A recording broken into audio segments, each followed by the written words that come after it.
Muitos filmes foram adaptados de livros. Isso traduz como o cinema vem buscar na literatura bons roteiros adaptados para produzir películas mais intelectualizadas. Mas muitos livros são de difícil compreensão por serem livros intelectualizados demais, mas que mesmo assim precisam estar no cinema.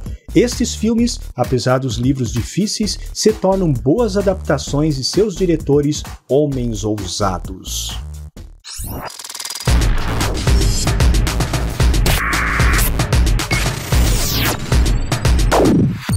Quinta posição, O Nome da Rosa. Humberto Eco foi um dos maiores semiólogos dos tempos modernos, assim como um dos maiores especialistas em história medieval. Mesmo assim, Eco é um apreciador momentâneo de romances policiais. O seu romance de estreia não poderia ser outro senão a história de um crime que se passa numa abadia medieval ligada a símbolos místicos apocalípticos, com muito, mas muito envolvimento histórico. Jean-Jacques Annaud levou ao cinema o livro de Eco, dando importância ao aspecto policialesco da história e deixando as teorias medievais apenas como um pano de fundo.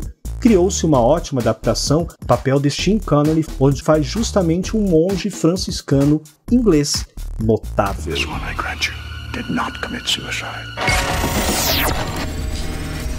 Quarta posição, Lavoura Arcaica. O difícil livro de narrativa complexa de Raduan Nassar foi levado ao cinema por Luiz Fernando Carvalho e se transformou em um dos 100 melhores filmes nacionais de todos os tempos, contando a história do protagonista André, papel de Selton Mello, que após fugir de casa por se sentir sufocado pela crueldade moral do pai, volta depois de anos a pedido da mãe para a fazenda onde nasceu.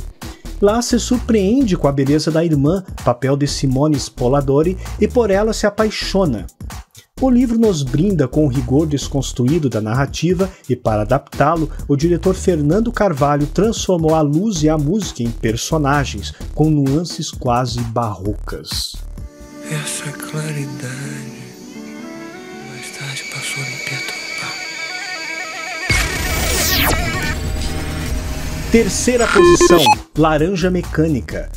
Anthony Burgess escreveu um livro em 1962 que viria a ser um divisor de águas ao questionar o ato violento dentro e fora do sistema moderno, social e político. Por isso, o livro passeia pela mente perturbada do protagonista sociopata Alex, enquanto a vida lhe transmite o que há de mais perverso no sistema oligárquico britânico.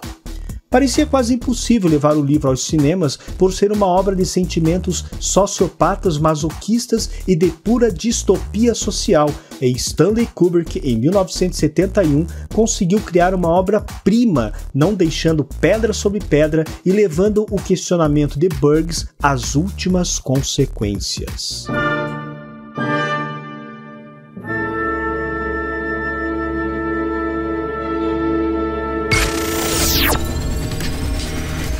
Segunda posição, Satyricon. Quando Petrônio escreveu sua obra Máxima Satyricon, perto do ano 60 d.C., ele quis mais do que contar as desventuras de Encólpio, do seu amante Acilto e do servo, o jovem Gitão. O que ele se propôs foi criticar os costumes e a política da Roma Antiga. De seus escritos sobram-se fragmentos, que pouco se condensa num livro por inteiro, e as passagens são de alto teor retórico, mesmo que o personagem principal esteja o tempo todo como um defensor da não retórica. Mas toda essa obra controversa nas mãos geniais de Federico Fellini toma outro rumo, pois além de nos mostrar a história de Encólpio pela Roma decadente, nós acabamos por tomar altas doses de bom cinema com muito surrealismo, tons lisérgicos e psicodelia. Fellini não é só um sobrenome, é um adjetivo.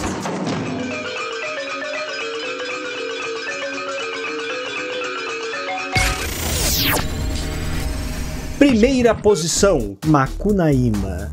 Em 1928, Mário de Andrade escreveu Macunaíma, um livro curto, mas de grande valor literário, com uma narrativa complexa, permeada por críticas geniais ao sistema comum de coisas, ao Brasil ignorante e ao preconceito. O livro narra a desventura de um herói preguiçoso e sem caráter que nasce negro no sertão, vira branco e vai para a cidade grande procurar sua joia sagrada, o Muiraquitã. Todas as críticas do livro são através de metáforas, por vezes indianistas, por vezes narrativas agrestes. Joaquim Pedro de Andrade levou o livro aos cinemas com ousadia e o transformou numa obra tropicalista, indo fundo na crítica social, desta vez à ditadura e ao sistema burocrático daqueles que comem o Brasil pelas bordas. O filme é tão bom e especial que ninguém ousou repetir essa adaptação novamente.